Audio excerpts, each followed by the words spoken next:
There are wars in the Imperium that do not end, not because the enemy survives, but because the truth does.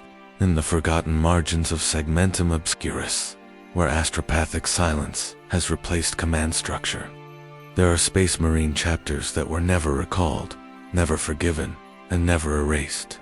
They are not renegades in the manner of the traitor legions, nor are they loyal in the way the Codex Astartes understands. They are shadows draped in heraldry, oaths twisted into riddles, operations sealed even from the eyes of the Inquisition. We call them rogue, but they would say the Imperium is the one that strayed, and they are still fighting. Some were betrayed, some simply refused a command they deemed unworthy. Others found truths hidden in forbidden vaults that the Imperium would rather remain buried. But whether born of vengeance, grief, divine revelation, or madness, each chapter followed a path so divergent that the Imperium could not or would not follow. This is not the story of rebellion. This is the story of what happens when loyalty becomes more dangerous than heresy. If you find meaning in the silence between battles, if you listen for the stories the Administratum redacted, then like, subscribe, and share this chronicle. Some truths are whispered for a reason. They told Brother Sergeant Elion that the Watch Fortress would last 1,000 years. They told him that, even in silence, the Death Watch never truly stood alone, that should the Vox ever fall quiet, the chain of command would hum beneath it like a second heartbeat, that every kill team was only ever one order away from becoming a spear point again. They lied. Elion does not know how long the moon station has been dead. The chronometers stuttered 2 null cycles, 217 cycles ago, but the orbit has decayed since then. The outer plating peels like bark from a tree abandoned to vacuum winds. Every impact against the hull is soft and toothless now. Whatever atmosphere once hissed through the corridors has long since escaped into the black, replaced by silence thick enough to warp memory. He moves through the station as if it were a cathedral built to rot. Once these walls had purpose ordnance racks at full capacity, tactical hololiths blazing with glyph. Now they echo underfoot like a tomb, though no corpses remain. Just the artifacts of departure. Bolter casings, half-charged Auspex coils, a data slate frozen mid-translation. Its text arrested between syllables of an order that never arrived. Elion stopped trying to decode. The last order after the 15th corrupted fragment. It always began the same deployment code, Aurum subsector Varnos. Confirmed presence of Xenoform 28th at but never finished. No objective, no extraction. Just a pulse of command authority abruptly severed, as if the Imperium itself forgot what it had meant to say. His own kill team is long dead.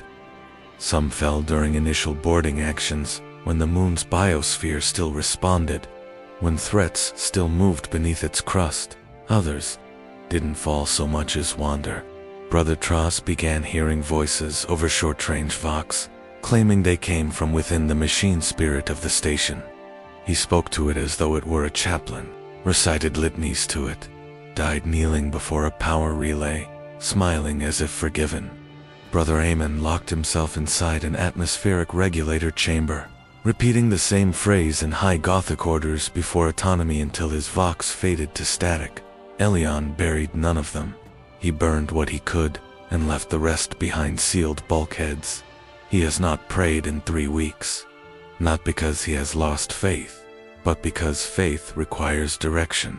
The Codex Astartes speaks to tactical purity, not metaphysical drift.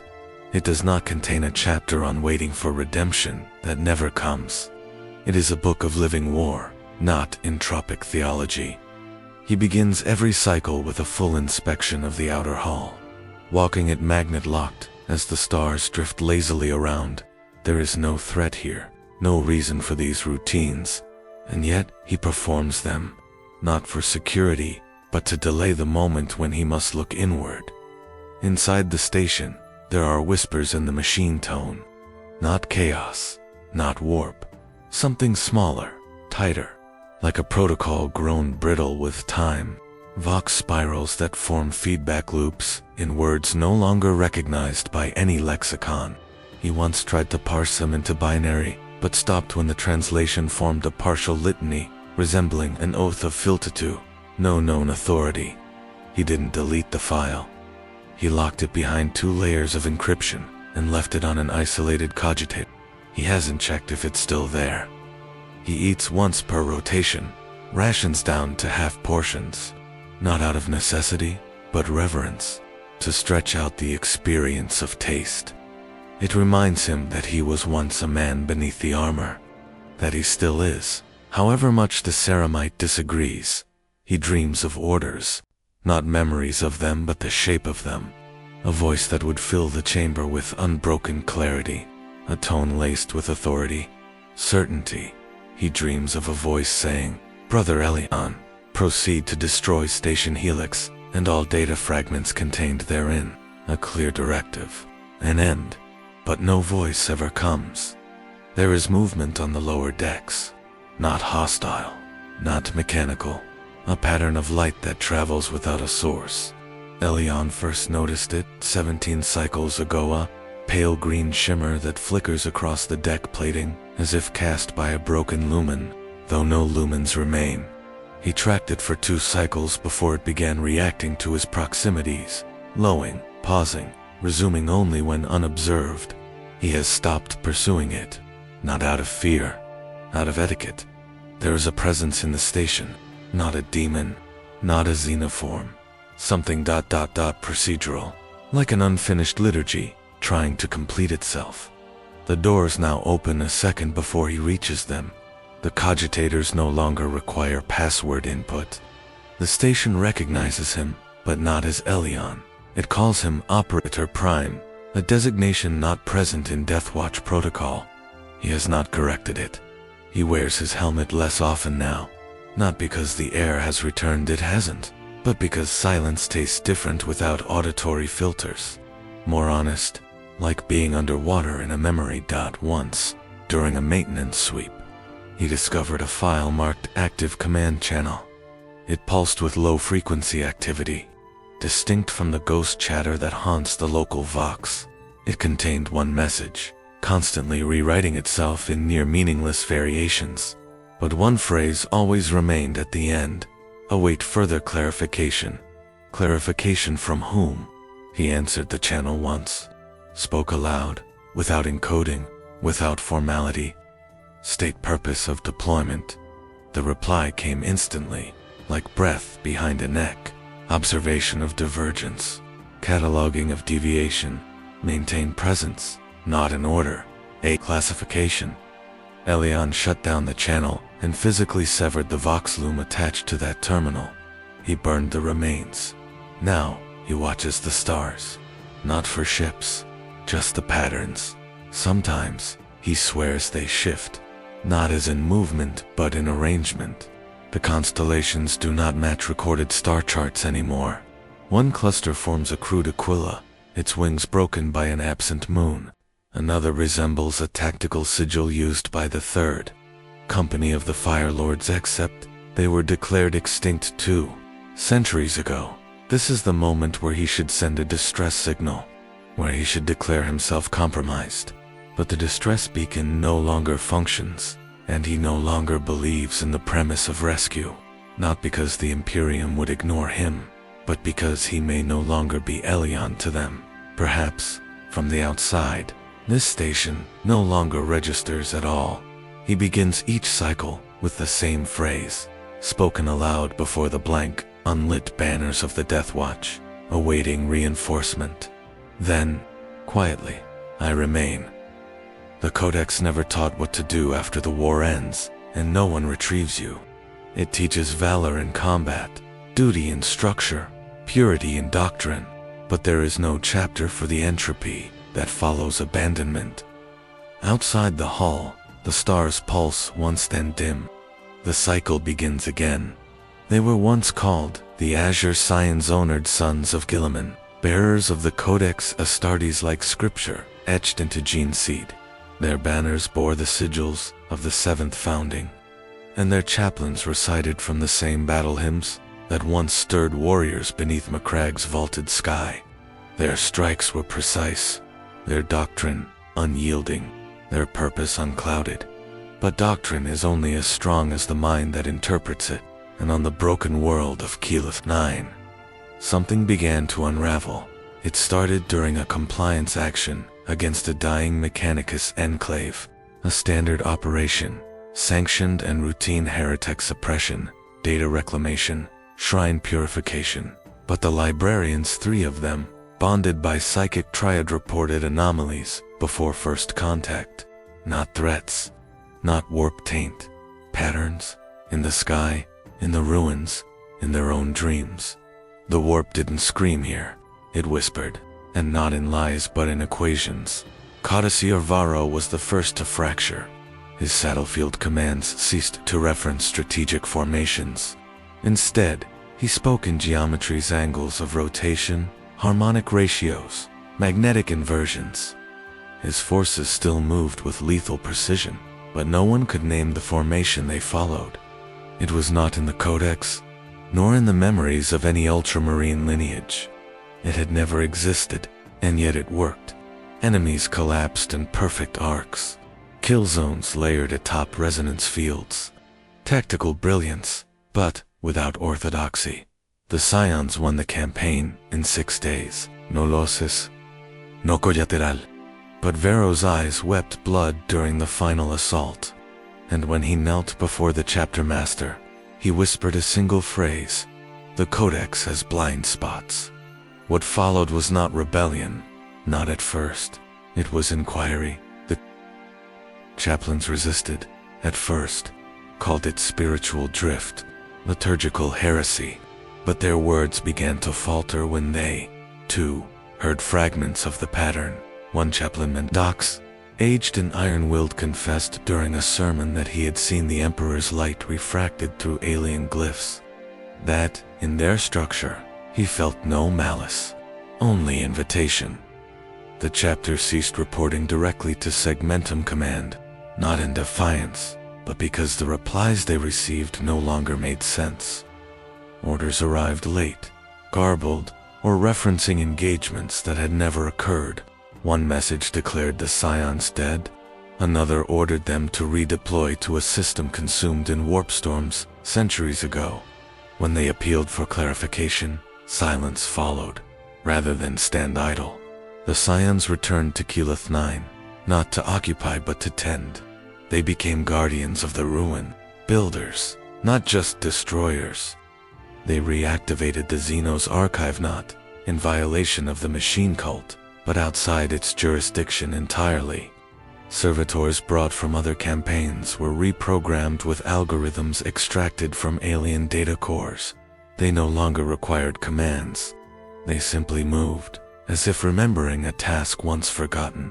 The apothecarian noticed subtle shifts in gene seed purity, not degradation but ... evolution. Some organs, previously dormant, showed signs of reactivation. The oculobe especially began to exhibit synesthetic feedback, color mapping to sound, thought to scent. Marines reported combat precognition not as visions but as sensory bleed. They tasted enemy intent. They smelled betrayal before it occurred. No demons emerged. No warp rifts tore reality. There were no mutations. No screams, just ... new patterns. When an inquisitorial probe vessel finally arrived to investigate the chapter's silence, it found a planet transformed, not corrupted, forests regrown through non-structured soil, cities rebuilt, not in imperial architecture, but in flowing, crystalline arcs, Xenos symbols interlaced with imperial iconography. And standing before the vessel's landing ramp, in full ceramite armor adorned with both Aquila and alien spiral, was Chief Librarian, Varro. He spoke clearly, calmly. There has been no heresy, only translation. The Inquisitor, cautious but not yet alarmed, demanded clarification. Varro responded by offering access to the archive.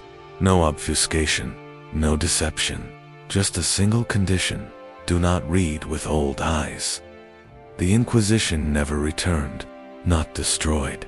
not silenced, just ... not heard from again. The scions no longer refer to themselves by their old name. Their records still exist, though altered.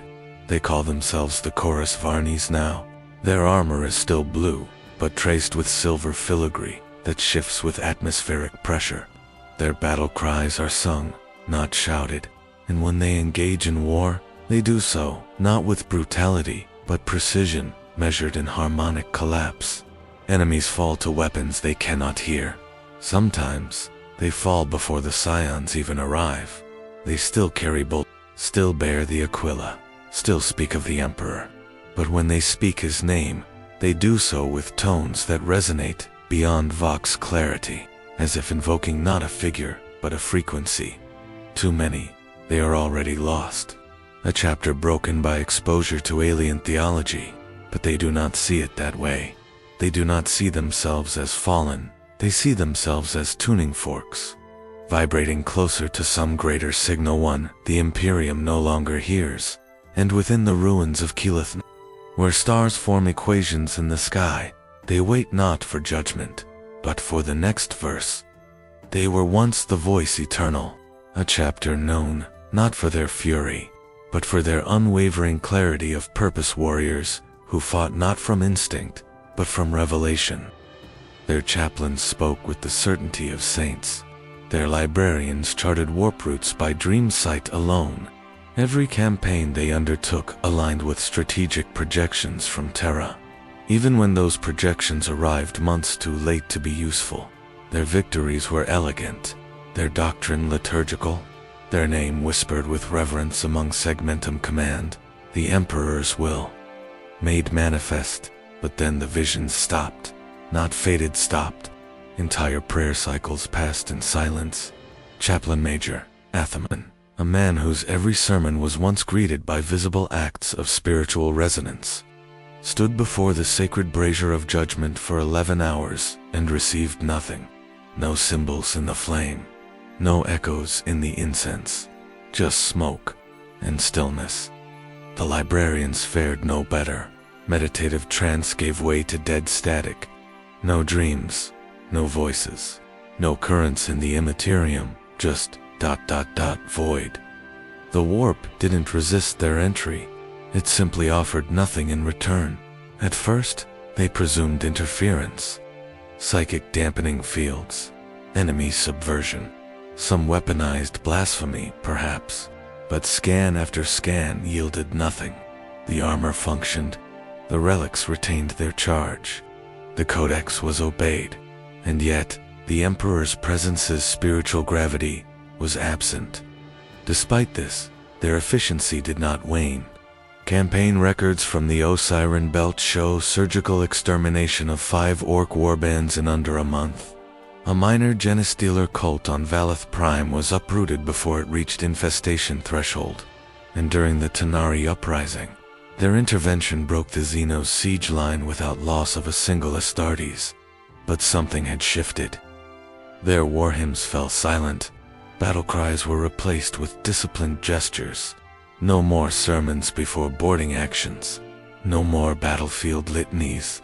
The rituals remained but hollowed, recited, not believed. The emperors will still fought, but they no longer worshipped. Chaplain Athaman declared a period of penitential silence across the fleet, to better hear the voice we have lost. Weeks passed, then months. The silence endured. One by one, brothers began to question not their duty, but the premise of their identity. Were they servants of the Emperor's will, or simply practitioners of its echo? If loyalty was measured only in action, did belief matter? If a blade cuts true, must it know why it strikes? Some began to suggest quietly, in the privacy of reflection chambers, that the Emperor had not abandoned them. Perhaps they had never truly heard him at all. Perhaps what they mistook for his voice was only pattern recognition, synaptic loyalty loops masquerading as divinity. This idea did not take root among heretics or deviants. It bloomed among the most devoted, the ones who had seen visions, who had felt his fire once upon a time. Their doubt was not rebellious, it was forensic. A search for signal in the absence of sound. Librarian Corvell analyzed old dream records stored in psychic imprints. He cross-referenced symbols once interpreted as divine with battlefield outcomes. He found correlations, but not causations. The victories came regardless of whether the visions preceded them. In some cases, he discovered errors in interpretation that led to tactical missteps. Sarah's once thought to be tests of faith. It was not blasphemy, it was auditing. When Corvell presented these findings to Athamon, the chaplain listened in silence. He neither condemned nor endorsed. He only said, "Then we must ask, if he has gone quiet, what is he waiting to hear from us?" That question became the chapter's unspoken catechism. The librarians ceased warp meditation entirely. Instead, they turned to historical analysis, parsing old campaign records, comparative dogma, battlefield probabilities. They began generating predictive models not from visions, but from pattern theory. And the models worked, with terrifying efficiency. Their success rate increased, losses dropped. Faith was replaced not by heresy, but by functional silence. Still, Terra noticed, a custodial envoy was dispatched, one of the rare silver-armored emissaries who speak for no inquisition, no high lord, but only the throne.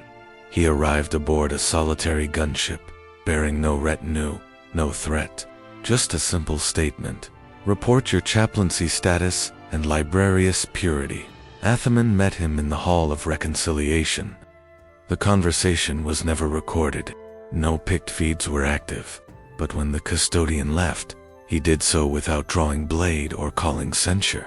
He returned to Terra with a single data capsule in hand. The chapter never asked what had been given. Over time, the changes solidified. Chapel sanctums remained, but the relics within were displayed without ritual. No incense, no chanting, just clean, preserved memory.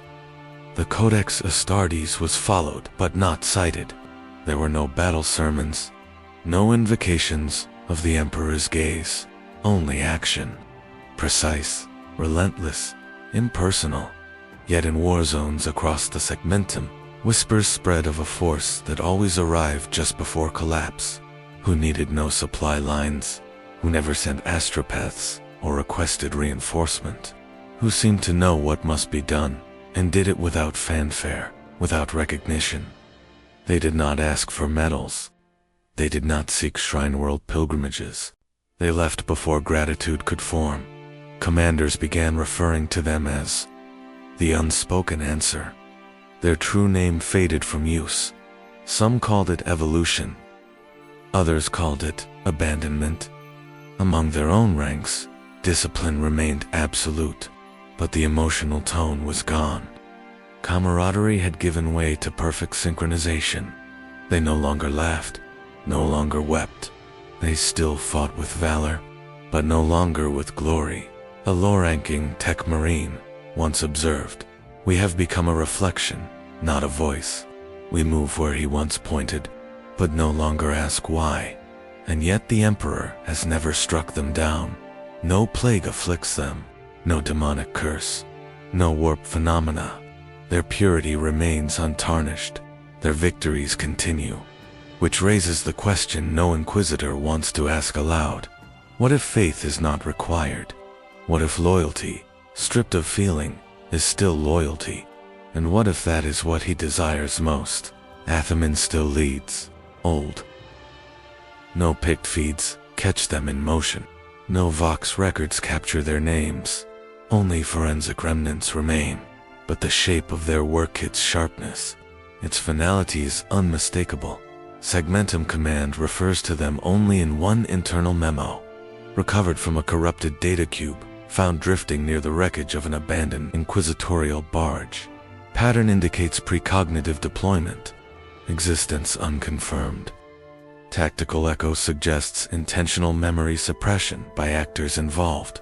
Codename proposed, Phantasm Doctrine. But those who have seen the aftermath know better. They call them the Prescient Blades. The first confirmed sign of their action came on the agri world of Torvin's Reach. where a minor cult of the imperial truth was forming in the deep crust. Habs no heretical acts yet committed, no demonic pacts, just whispers, a doubt, a revisionist tone in sermons. Then, within 1 week, all known members of the cult were dead, not just killed the rest. No biometric trace left.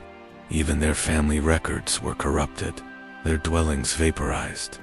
The planetary governor received no communication, just a single slate delivered via orbital drop pod, stamped with a black aquila and a phrase, pre-heresy, neutralized.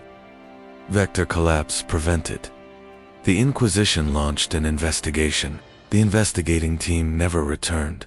Surveillance recovered one still frame burned into a failing Uspex lens, a silhouette in Mark VI power armor, helm crested with static, standing before a pile of unblooded corpses. The timestamp predated the governor's first report of dissent by 3 weeks. They had acted before anyone else knew a crime existed. On Veltrax X, an Inquisitor lord named Arian Vex began assembling a private strike force authorized, sanctioned, equipped directly from the armory of the Ordo Hereticus. But there were anomalies. A shift in requisition language, personnel selected with histories of psychic instability, and an encoded document referencing activation sequences unrelated to any known ecclesiarchal rite. He was killed in his private sanctum.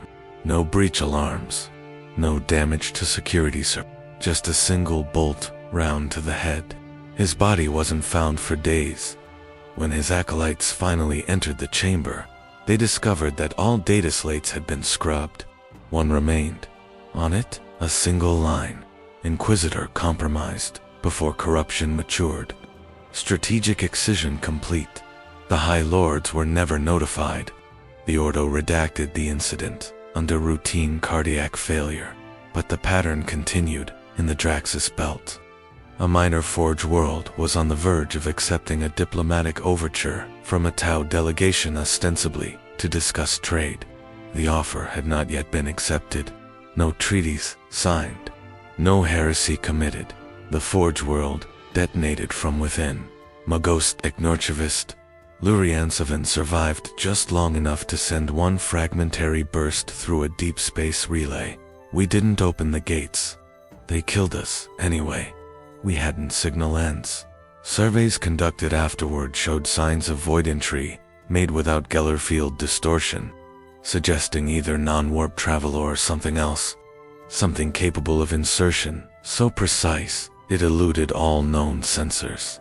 Among the debris, bolter casings marked with a sigil no one recognized.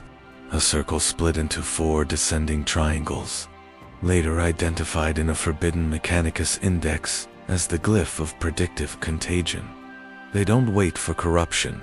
They act before it manifests to the prescient blades. The future is not a path, it is a contaminant. Every doubt is a seed. Every deviation, a disease. They do not believe in defending the Imperium as it is. They believe in sterilizing what it might become. Where others see heresy after it flowers, they see rot before the soil is turned. Their methods are clinical, dispassionate, perfectly aligned with outcomes no one else understands, and there is no known origin. Some theorize they are the remnants of a lost legion, perhaps a fragment of the two expunged.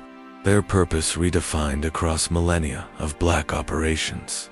Others whispered they were once loyal sons of the Alpha Legion, who turned not toward chaos, but against the very principle of uncertainty. A legion of probability assassins, killing futures before they can form. But these are myths. No records remain. No gene seed identified. Their work continues regardless.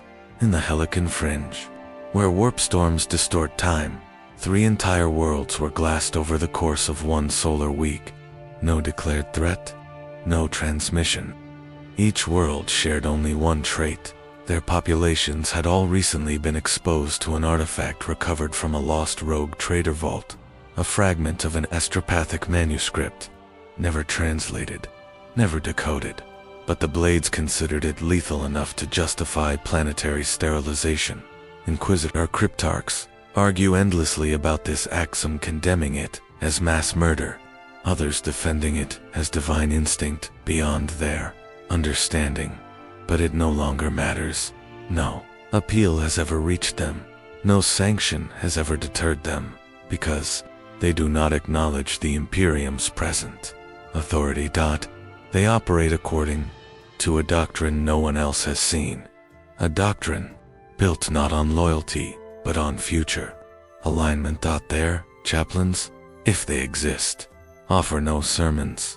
Their librarians speak not of visions, but of statistical inevitability. Their wars are fought not on battlefields but in timelines, and they are winning. No one knows how many they number. Some say a single company, others whisper of entire fleets.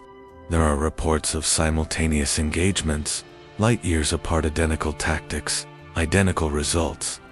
Some think they use clones. Others believe they operate outside time as we know it, that they see not just the present, but all possible heresies still unborn. If so, their silence is not apathy, it is triage, and in the darkness between sanctioned wars, they continue to move, unseen, unnamed, but always on time. They were once a minor successor chapter of the Raven Guard, known simply as the Ebon Sentinels, unremarkable, rigid adherents to stealth doctrine, specialists in ambush warfare and suborbital strikes. Their records were clean, their gene seed stable, if prone to melancholic withdrawal and light sensitivity typical of Corax's lineage. They fought quietly and died cleanly until they discovered the sixth organ. It was during a reclamation campaign in the ruins of galaxies. Fate, a former Eldar maiden world scoured during the Great Crusade, now reduced to windswept crystalline sands. The Sentinels were deployed to purge the remnants of a drifter cult said to be mining forbidden arch. The engagement was swift, efficient, but beneath the wreckage of the Xenos dig site, the apothecarian uncovered a calcified and humming with latent warp tension. At first, they thought it a xenobiological artifact, but genetic comparison revealed an impossibility. The tissue carried signatures of Astartes' origin, not just resemblance, identity, as if the fragment had been shed from one of their own but not from any known organ. Apothecary Quran initiated internal scans across his company.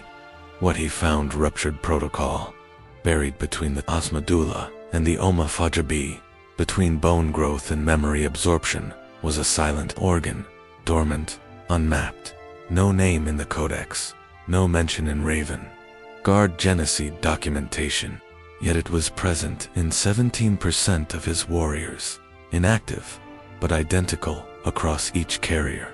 He flagged the anomaly, began genetic drift studies, submitted requests for further analysis to the administratum. No reply came. Instead, silence bloomed across their astropathic channel, an administrative blackout without formal declaration. Within days, Quran disappeared. They found only his data encrypted with a cipher that wasn't imperial. It pulsed with impossible coordinates, not places, but texts. Fragments of black library entries. Stolen, forgotten, untranslated. One phrase, written in high Gothic in Karen's own hand, repeated across every page. The design was never finished. What followed was no longer science. The chapter retreated from their active warfront. Citing gene seed integrity protocols, they enacted internal quarantine. But no plague spread, no mutation surfaced. What did spread was activation. Those with the dormant organ began experiencing synchronized hallucinations shared not just through description, but in exacting detail. Tactile, visual, and emotional parity. One described the sun that wept blood, another, a tower made entirely of glass neurons. Each vision matched, no individual interpretation. The librarius classified the effect as neurogestalt resonance, not warp-based, not sorcery, something else psychic, but not intrusive. As if the organ was not receiving power from the warp, but amplifying a buried layer of the self. Combat efficiency soared. Stealth units began coordinating without Vox. Reaction times shortened to the edge of precognition. Enemies were neutralized before threat assessments were completed. Entire formations moved in silence, killing in perfect synchrony. They renamed themselves, quietly, internally. The Ebon Sentinels became the Choir of Ash, not to disown their lineage but to mark the point at which evolution diverged from memory. Their ceased filing reports to Mars. Instead, they began compiling something else, a protocol, a map of how and when the sixth organ activated.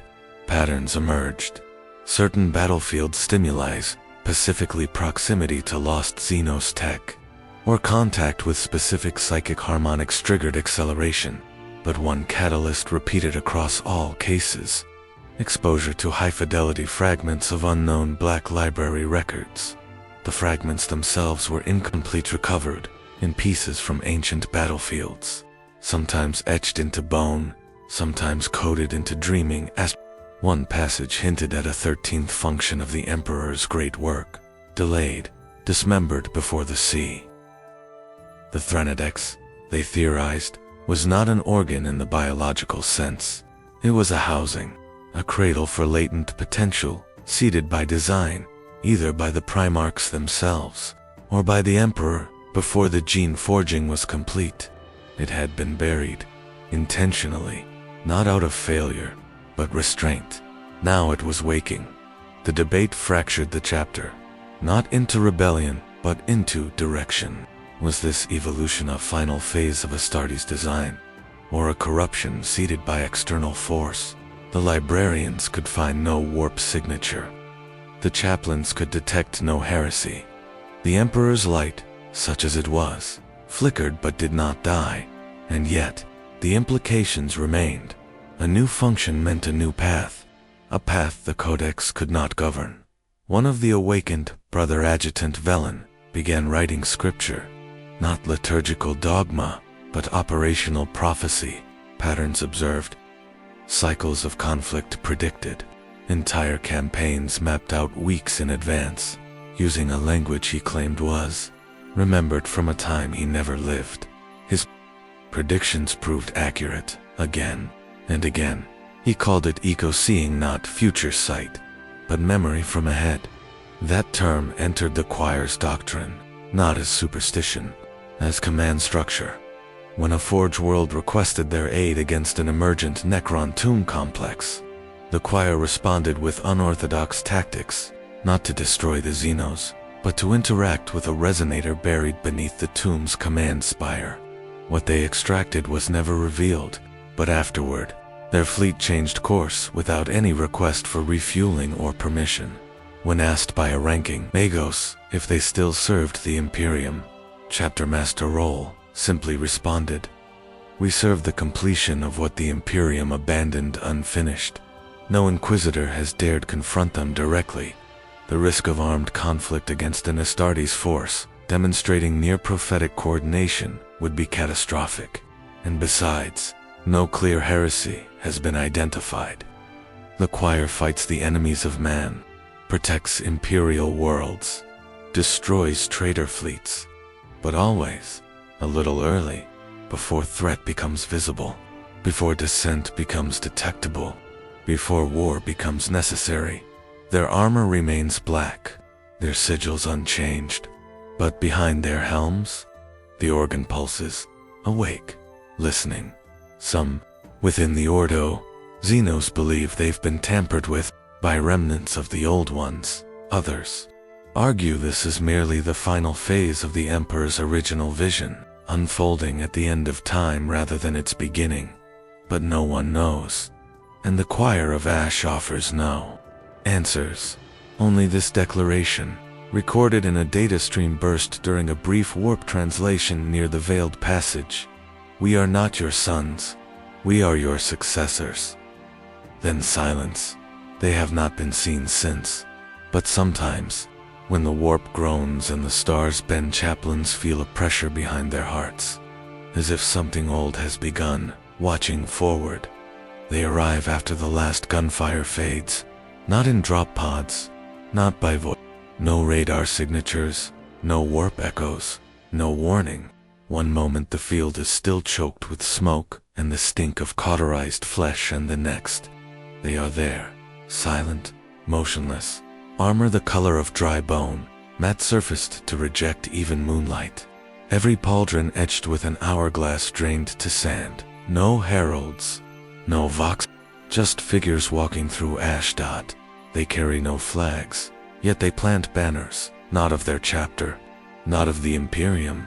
The sigil is always the same, an inverted aquila with no wings, flanked by black flames pointing downward.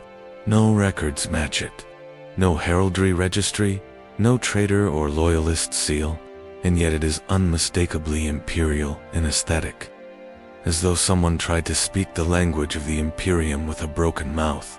They call themselves the Herald's Penumbra, but that name appears nowhere in the indexes. It is only ever discovered afterward, etched into scrawled across fallen hab walls, in letters drawn with burnt bone, or whispered by survivors who don't recall hearing the words with their ears. They speak no battle cries. They claim no victories, but they never lose. When a world falls, and the defenders are ground to pulp, when the PDF flees or dies screaming, when the Ecclesiarchy's last benediction drowns in Xenos laughter, or traitor steeled in the heralds arrive, and when they do, the killing stops, not because the enemy surrenders, but because they are removed. There is no strategy, no formation. The heralds advance in loose, silent lines. Their bolters do not roar, they pulse, like pressure being released from a sealed tomb. They never reload in sight. Their armor carries no rank insignia, no purity seals, no campaign marks, just the hourglass, always the hourglass. And when they move, they never look at the living, not even once. They pass through survivors, as if the wounded are not there. They do not administer aid, do not offer reassurance, do not judge. They kill what remains, plant the banner in the deepest part of the battlefield, and vanish. No one has ever seen them leave, but their message always remains. Carved into vox loops, left behind like a sermon encoded in radiation. He is not gone. We are his silence. The Inquisition has investigated, not once, dozens of times. Survivors interrogated, vox records replayed until they dissolve into static. In one case, the Ordo Hereticus traced a warp signature backwards from a battlefield in the Tremulous Reach. What they found defied mapping, not a location, but a deletion, a gap in space where coordinates should be, like tracking a scream to a throat that never existed. Some believe the heralds are remnants of a lost chapter, a fleet that vanished during the Great Crusade and returned warped not by chaos, but by exposure to something final. Others suggest they are the final evolution of a Black Shield, company that removed not just their oaths but their memory of ever having made them. But one theory is whispered, more than the others, that they were created not to win wars, but to close them. That in the final days of the Horus Heresy, when the siege of Terra painted the walls of the throne, room with blood and myth, there was a protocol initiated, a final contingency, a fail-safe for when the idea of the Imperium began to rot from within, a chapter built not to carry the Emperor's word, but to mute it, not to spread his fire, but to extinguish echoes misused, a coda written in gene seed and grief, for a song that should never have been sung past its final note. No records confirm this. No High Lord will even entertain the idea, but the pattern is undeniable. Wherever the heralds tread, no rebellion rises again, no cult regrows, no Xenos claim persists. Not because they leave devastation, but because they leave absence. A surgical blankness where once was fire and ideology. Planets they touch often, enter centuries of eerie peace drifting into political obscurity, forgotten by administratum cartography, untroubled and untouched. Not prosperity, just .. quiet, In one recovered field recording, a wounded guardsman can be seen crawling through rubble, whispering into his vox bead, blood smearing the lens. Then his eyes go wide, and the camera jostles. Over his shoulder a herald steps into frame, 7 feet of bone-white silence. The guardsman sobs, not in fear, but in relief. "You came," he says, voice cracking. "He said you would come. He said, you always come." The herald turns, very slowly, and for the briefest moment, looks down at the man. Not pity, not approval, just recognition, like the last page of a book nodding to the first. Then the footage cuts. Entire hive wars have ended. Mid-siege, under their presence, one planet Decarnus 4 under full-scale Genestealer infiltration, reported total collapse of planetary defense within 4 days. The entire capital hive was dark, but when Imperial reinforcements arrived, they found the spires untouched, cult symbols scraped clean, patriarchs beheaded. The heralds were already gone, and every entrance to the hive was sealed with words carved into steel. We speak in conclusion. Some believe the heralds are servants of the Emperor's death, not traitors, not chaos, but an arm of finality, his last expression, sent out to bring closure where faith has failed. They do not speak because they are not the beginning of anything. They are the punctuation. In one rare documented encounter, an inquisitor attempted to intercept a herald in motion. She activated a null field, fired 3 bolter rounds. The herald was unaffected. He turned, and without speaking, he touched her forehead. She dropped her weapon, sat down, removed her own rosette, and wept. She later wrote a single line in her personal codex before deleting all other records of the event. "He is not gone. They are his silence.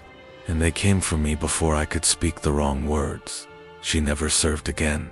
It is unclear how many heralds exist.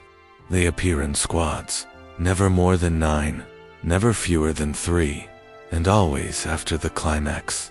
Never to start a war, only to end one. Adeptus Administratum now keeps a file of battlefields where their banners have been found. The list grows. Slowly, quietly. Worlds marked with the hourglass fade from political interest. War zones where their banners were placed often suffer sudden population declines, not due to slaughter, but emigration, as if people begin to forget what purpose they ever had on that world. One inquisitor, now retired and long thought mad, wrote in a redacted report, "They are not here to fight chaos. They are not here to uphold the throne. They are here to bury the corpse of what the Imperium has become, and to mark the spot where we lost the voice of God." No one ever approved the report, but in the dark between stars, sometimes a vox signal emerges, weak, repeating, "He is not gone. We are his silence." And then the stars flicker, and the war ends. They were the Iron Revenants, once, declared lost in M36 during the Battle of Valen's Gate, when the warp swallowed the sector whole. Their last recorded transmission was a siege code broadcast encrypted, rhythmic, encoded with invocation cycles aligned to the litany of sustained engagement. At the time, it was assumed they perished along with the forge moons they swore to protect. No bodies were recovered, no wreckage, just silence. But silence is not surrender. Not always. Nearly 4,000 years later, an Adeptus Mechanicus salvage expedition stumbled across the remnants of a fortress station orbiting a dead star near the edge of the abyss, cold, unlit, a sphere of adamantium and latticework, bracing that spun without power. They docked, expecting nothing. What they found was a siege still in progress. Autoguns tracked their movement. Vox channels lit up with challenge codes last used during the 36th millennium. Tactical cogitators flickered to life, marking the newcomers as unverified assets, then recalculating threat levels with glacial slowness as if the systems themselves had gone senile from repetition. Then came movement. The Iron Revenants were still alive. Their armor was scorched, patchworked, bearing thousands of field repairs. Their chapter markings had faded to ghost etchings beneath layers of soot and litanic wax. Their purity seals were brittle with age. They did not speak in greeting. They barked countersigns, issued orders, demanded siege status updates, casualty reports, void shield parameters, as if the war had never ended, because to them it hadn't. Inside the fortress station, battle routines still looped. Servitor units marched endless hallways with empty munitions crates. Cogitators updated damage reports for sections destroyed millennia ago. Data slates were scrubbed and rewritten on 6-hour cycles. Their information reset to the opening moments of the original siege. A liturgical script had become war doctrine, not preserved food. They prayed by way of bolter drills. They meditated through breach rehearsals. The difference between faith and combat had dissolved, and it wasn't just ritual. The revenants believed. Their enemies still lived. They referred to it only as the obstruction, a term not found in any known imperial record. Not Eldar, not Necron, not Chaos, something older, or maybe just forgotten, described not as an army, but as a position and opposing place, an occupation of sacred ground. In every conversation, every order, the revenants framed their war not as a reaction, but a purpose, to unseat the obstruction from where it did not belong. The Mechanicus team tried to explain that Valen's gate was long since cleared, that the enemy was dead. The revenants didn't argue, they didn't shout. They simply stopped acknowledging them. The siege routines continued. Orbital cannon drills, combat readiness chants, tactical simulations so old they looped back into myth. They weren't defending, they weren't surviving, they were obeying. When a young Magos made the mistake of asking the revenant captain, "What happens when the siege ends?" the Astartes stared for 6 full seconds, then said, "The siege does not end, only its direction." Weeks later, the fortress station vanished from its coordinates. No warp signature, no propulsion detected. The Mechanicus ship remained intact, but the revenants were gone, and then the pattern resumed. Worlds began reporting engagements matching the revenants. Tactical signature entrenchment warfare in locations where no siege was called for. On the moon world of Kerveth, a peaceful diplomatic enclave was suddenly surrounded by drones. A gridlock perimeter was established. No demands, no communication, just a full-scale siege around a non-combat zone. After 21 days, the defenders broke. The revenants entered. They found nothing. They left without firing a shot. On Halix Prime, a chaos cult was in early stages of manifestation. No official inquisitorial red flag had yet been raised, but the revenants struck 3 weeks before the first warp anomaly, flattening the entire southern hemisphere with precision macro-barrages. The world survived. The cult did not know. Thanks were given. None were expected. The revenants remained only long enough to plant siege. Markers icons made of twisted rebar and vox silence runes. Not as trophies, but as confirmations. Then they moved on. Analysts within the Ordo Chronos theorized the revenants became trapped in what they call a liturgical loop. That centuries of automated siege behavior, cut off from external correction, evolved into a self-justifying system. That their understanding of war is no longer anchored to enemy presence, but to doctrinal necessity. If siege is the highest form of warfare, then siege is their sacred state. They are not seeking victory. They are maintaining devotion. Their ships are rarely seen.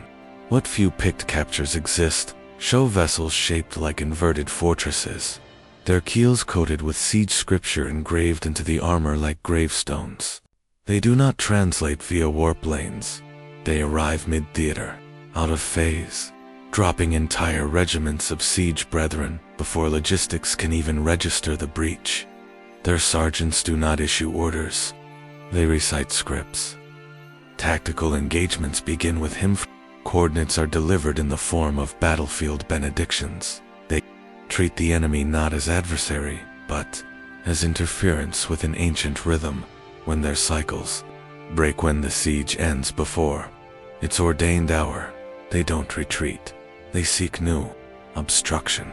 This doctrine has begun to spiral. A pattern emerged in Segmentum Tempestus 5 worlds. No shared political allegiance, no heresy, no conflict, but each bore traces of abandoned xeno-architecture, dormant, harmless. The revenants arrived without warning, established perimeters, began bombardments. When planetary governors objected, they received no response. Only a single sigil, burned into orbital relay stations, a hammer over an empty tower. Siege completed. Of the 5 worlds, 3 were rendered uninhabitable. 2 were deemed cleansed and left intact. No justification was ever given, and yet, the Administratum did not censure, because deep in the archives of Fallen's Gate, dug from the ruins of a date of all, thought long buried, a final record emerged. One overlooked fragment of the Revenant's original siege doctrine. It read, "In absence of target, the protocol endures." Siege is a state, not an action. The meaning is debated, but the effect is not. The Revenants are still waging a siege, but the enemy is irrelevant. The purpose is the siege itself, the discipline, the scripture, the fulfillment of an oath no one remembers writing but which cannot be broken without desecration. They are not mad, they are not lost. They are faithful to a war long since concluded, on a battlefield long since forgotten, against an enemy long since dead, and yet they endure. Because to stop would be heresy, because without siege, they have no shape, and because somewhere, buried in a silence older than the warp, someone promised, hold the line until the Imperium remembers, and the Revenants never forgot. There are few things the Adeptus Custodes will not speak of. Fewer still, they cannot, but in one sealed tribunal archive beneath the basalt foundations of the Imperial Palace Blackstamp, with triple sigils of silence, and known only to the Master of the Administratum, there exists a record titled, not with a name, but a direction, toward the halo stars, unpermitted concordat, M41. No date, no commander, no record of engagement, and yet, it exists. Those few with clearance whisper of a battle that never reached the annals of imperial history, war not against a heretic, or a Xenos, or a demonic presence, but something far more complicated, a conflict fought in the outer rim of the Segmentum Pacificus, beyond the reach of the Astronomicons, thinning light, a place where maps fray into myth, and oaths do not hold the same meaning. The Custodes did not go alone. They never do. But their companions in that classified theater were not Sisters of Silence, not Grey Knights, not Mechanicus detachments or Imperial Navy assets. They were Asta, ASTAR, TES, and yet no chapter is named, no heraldry preserved, only recovered pict captures remain, images salvaged from battlefield debris and corrupted by ion storms. In each, towering figures clad in power armor stride beside the golden brilliance of the 10,000. But their armor is different, not codified, not uniform, a deep, mineral red knot, like the blood angels, but like dried blood under a rusted sky. Their shoulders bear no chapter insignia, only a single black mark, an open hand crossed by a diagonal blade, the symbol of a pact not declared, not sanctified, sworn. In one frame, a custodian and one of these marines kneel together over a fallen Xenos construct. Their hands touch the ground, not in prayer, but in confirmation. Around them, burned into the dust, are symbols not Gothic, not High Gothic, not any of the encoded dialects of Mars, older, pre-imperial, even Mechanicus do not recognize it. But linguists, those few permitted to view the frames, call it Urlic, a pattern language theorized to predate Terran linguistic divergence, not a spoken tongue, a binding tongue, the kind of language used to swear something true. What followed the engagement has never been explained. The Custodes returned. The chapter did not. But in the years after, fragments began to surface. Scraps, echoes, on a drifting wreck near the edge of the gloaming wastes. Scavengers uncovered an abandoned Astartes drop pod. Its transponder was dead, its code signal corrupted, but carved into the interior wall, in that same non-language, was a circle within a hand, flanked by symbols that when translated formed a phrase. The oath beneath the first oath. The pod's armor plating tested as pre-heresy, but bore none of the known corrosion markers. It had not aged. It had waited. Later, on a world consumed by warp spillage during a minor eye expansion, a Grey Night Strike team found a cleared path through the heaviest demonic concentrations. At first, they assumed an allied force had preceded them, but there were no records. No astropathic signals, just piles of ash, clean cuts through walls. Demons obliterated in mid-form, and in the heart of the carnage, a purity seal, still intact, written in layered script, the topmost, standard Imperial litany, the second, a series of binding runes from Martian origin, but beneath, carved with obsidian ink that shimmered only under no light, was your Lex again. This time, the phrase read, "We remember the deeper promise, a promise made not to the Emperor, but to something else." Speculation poisoned the Ordo. Archives. Theories sprouted. Was this a pre-Unity remnant? A failed legion that rewrote its vows? A chapter too close to something buried before the Imperium had language for it? What remained undeniable was this. They still operated, only ever in places the Imperium feared to name. Fringe zones, dead sectors, battlefields already consumed. They did not ask permission. They did not announce themselves. They arrived where boundaries collapsed, where oaths made to the throne faltered, and where something older could be invoked instead. The language always marked them. In one rare encounter, an inquisitorial reconnaissance team stumbled upon a destroyed Necron vanguard that had been obliterated with preternatural precision. Plasma degradation suggested weaponry far beyond standard issue. Amid the ruins stood 3-figure space marines, unmoving, silent. Their helms were sealed. No Vox response, but on their vambraces, obsidian shards bound in oath, cord. The Inquisitor, brash and full of sanction, demanded identification. The lead marine turned, removed his helm and said nothing, but his eyes glowed. Not with warp taint, not with sorcery, but with something impossible. Dual-pupiled irises, one set fixed and human, the other dilating in vertical symmetry. The Inquisitor died 2 days later. No wound, no toxin, just ... cessation. His Vox recorder recovered post-mortem contained one audio loop on playback. A voice come, deep, unhurried whispering in your legs. No translation has ever succeeded, but those who've heard it describe the sensation the same way. It felt like being asked if your oath was ever yours to begin with. The Marines vanished from the site. Administratum Protocol redacted the entire report under the designation Black Oaths, non-aligned, contained. That classification, non-heretical, remains controversial, especially among the Ecclesiarchy, because when the Church views the purity seals of these warriors, those few that survive, they are offended not by what they see, but by what they do not. There is no Emperor's name, no invocation of Terra, only the repetition of that same phrasing, the deeper oath. Some believe they swore a vow to an ancient Terran pantheon forgotten gods that predated the unification. Others think they remember the Emperor not as a god but as a participant in a pact that has not yet fulfilled its conditions. But there is one idea, more dangerous than the rest.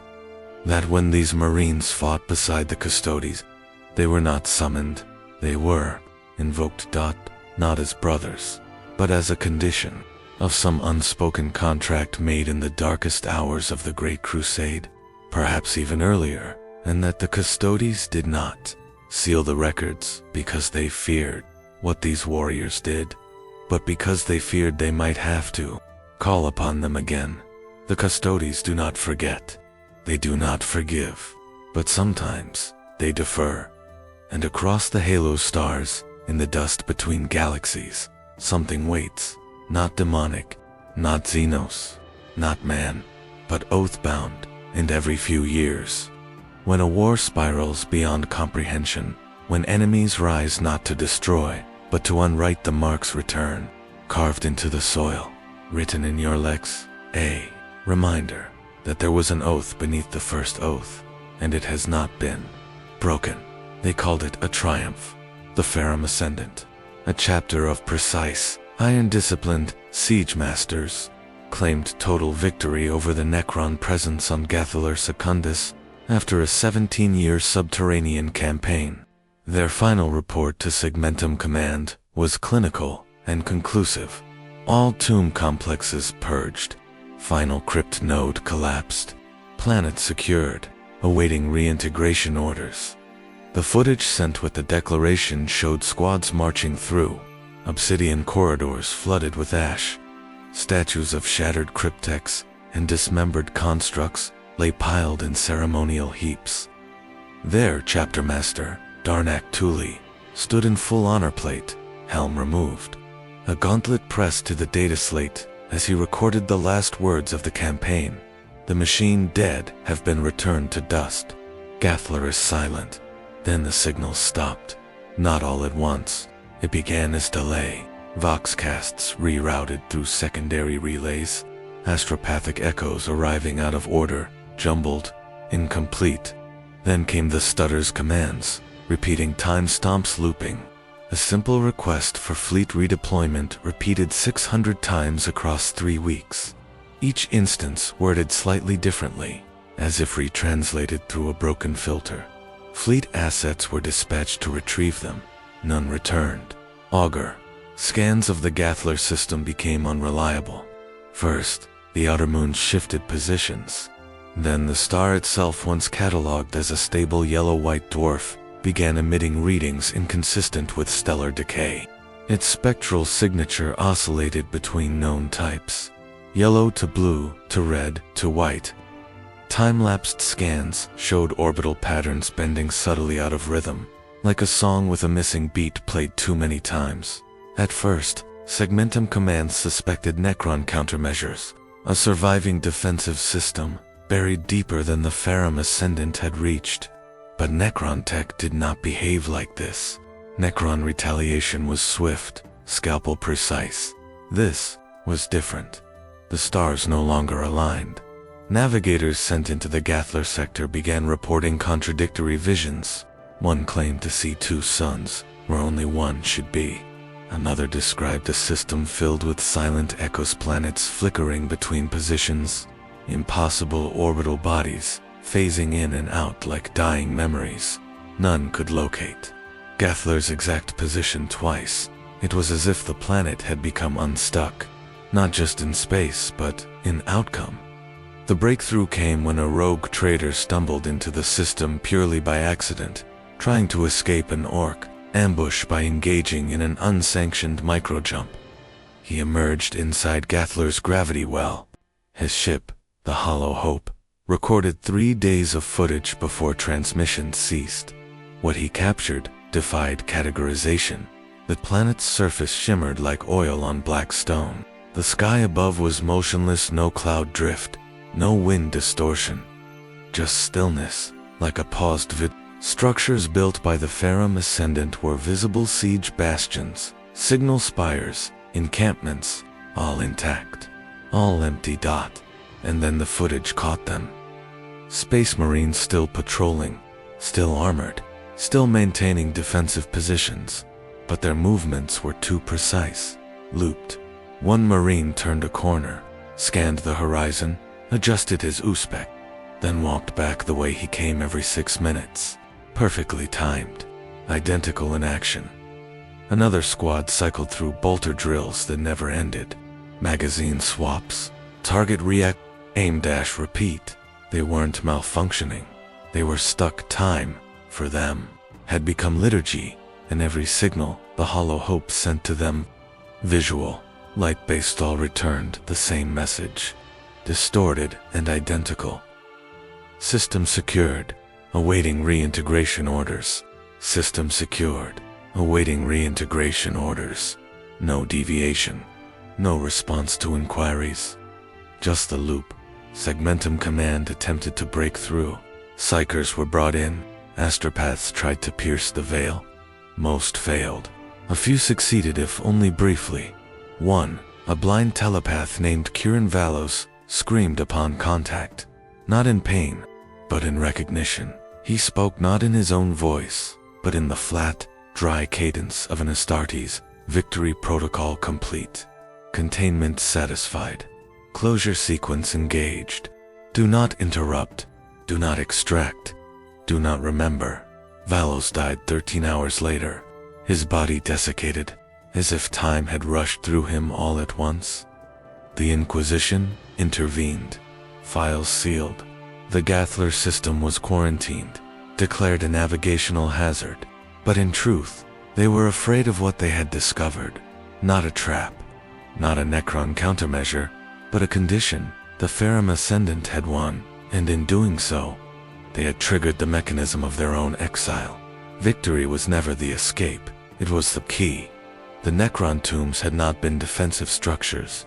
They had been anchors, dimensional stabilizers, keeping something folded, something elsewhere. When the last node fell, the fold opened, and Gathler was no longer in the same reality.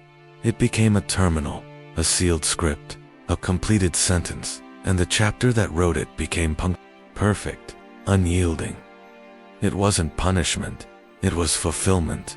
A residual data fragment recovered from a deep archive. Failed Voxat shows Chapter Master Darnak Thule, his image corrupted but his voice intact.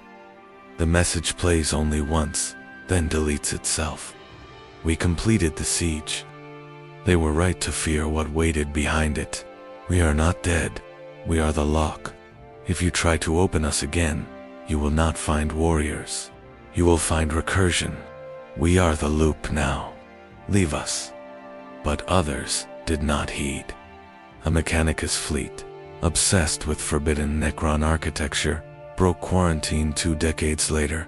It reached Gath, sent probes, tried to land. One image was recovered, a vast statue of an Astartes, hands raised, not in triumph, but in warning. Beneath it, etched in binary and Gothic alike, victory is not freedom. Victory is containment. The Mechanicus fleet vanished.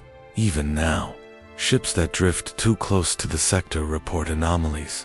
Vox ghosts speaking in siege code. Spectral images of Ferrum Ascendant warriors blinking in and out of deck halls. In one case, an entire bridge crew of a charting vessel was found frozen in place. Every chronometer on board stopped at the same moment. They had all written the same phrase across their command logs before freezing. Secure, contain, repeat.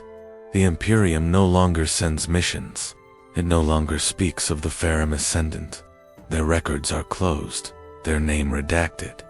But still on certain nights, under certain star patterns, Gathler flickers back into visibility, like a planet trying to be remembered, and always. It says the same thing, system secured, awaiting reintegration orders, and perhaps, it always will.